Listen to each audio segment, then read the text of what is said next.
Hello, welcome once again to the New York City Jazz Musician's Dilemma. My name is Jonah Jonathan, and please check out this second part interview to Stacy Dillard. If you haven't seen the first one, please make sure you do so. Otherwise, enjoy.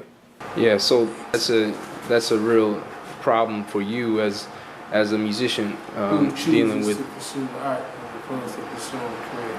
Pursuing a career. I'm not knocking anybody that chooses to pursue a career.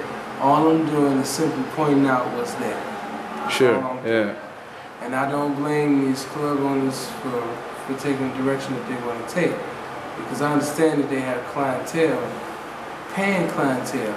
You know, if you got a $25, $30 cover, 2 drink minimum, blah blah blah. You know, that's a lot of money coming from a person. You know. Sure. And a mass majority of the jazz audience or the aspiring jazz audience, you know, they ain't got that kind of money to be blowing on a night like that. Yeah, you know, they want to go get a $2 slice and a beer, and you know, that'll hold them over, you know, because it's just like that, you know. So what do you think about the current jazz school scene? Because I know I heard that you had been on the teaching faculty at the new school for a certain point in time. Are you still involved with them? First off, and as of now, no. But no. It's on a call basis, pretty much. Okay. What do you think about jazz schools nowadays? Because I've heard from a lot of cats, and as a cat coming out of the school, there's definitely a huge influx of cats coming onto the scene. A lot of them like to play for free or for very little money.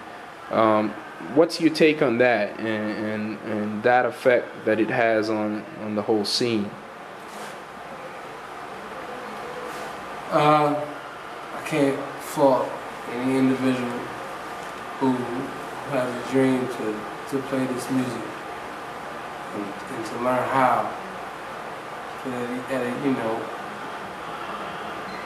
when you're young, you know, like high school, and you hear names like Berkeley, New School, Juilliard, Manhattan School, you know, that's a big thing. That's a big entity. It's almost like, you know, you're predisposed to approach the situation on your knees. Almost. It's like that, you know. I mean, but not like in your face, you know. It's psychological. I'm speaking for the way I looked at institutions like that when I was that age, you know. Sure. The intimidation factor and this, that, and other. And then now that, you know, it's been X amount of years and I've developed as much as I have, and I've paid attention as much as I have, you know, the jazz school scene is good for a bunch of musicians who sharing life dreams to meet each other and to have opportunities on a regular basis to talk with a lot of the greats that's doing it. Some of them that's more, you know, a little newer to the game, whatever, you know, and that's good about that. But the thing that I don't like is the robotic sense that it instills on a lot of people, because from what I know, the school never encouraged me to go inside of myself. Sure. My individual teacher may have, you know, an individual professor may have told me something like that, you know, but the school itself, it doesn't. It's not telling you to go inside yourself and pull out what's there. It's not telling you that. It's telling you to go out there and get this information and then spit it out, you know. That's the thing I don't like about Sure. schools. And it's to a point where I can even tell, like when certain people play, I can tell what school they went to. And it's crazy, you know. Yeah. It's only certain schools though. Because certain schools, you know, they got more of a, you know, iron fist on things than others do. You know, psychologically speaking. So, from a jazz musician's perspective, what would you have changed about the current scene of jazz, and where would you like the future of jazz to go, from your perspective? I can't change nothing, man.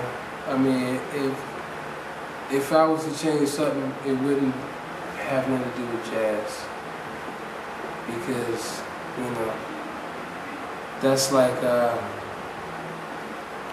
having a tree with, you know, all the branches and the leaves and the fruit. There's something wrong with the fruit, and then you're just trying to work on the fruit, as opposed to realizing that the roots is what's putting this thing out.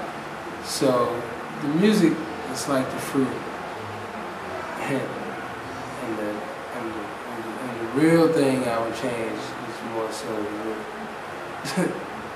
And that's just with people in general, because like I said a little bit earlier, music is, my definition of music is a reflection, an absolute reflection of life, of one's life.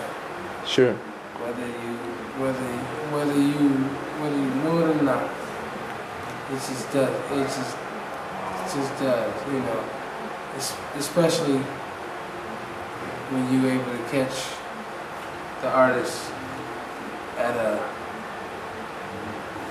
the most pure moment that they can be at that time.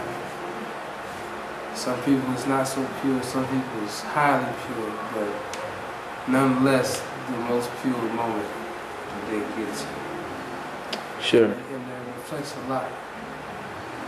It's deep. It's more than notes and the pretty patterns, and it's just way more than that.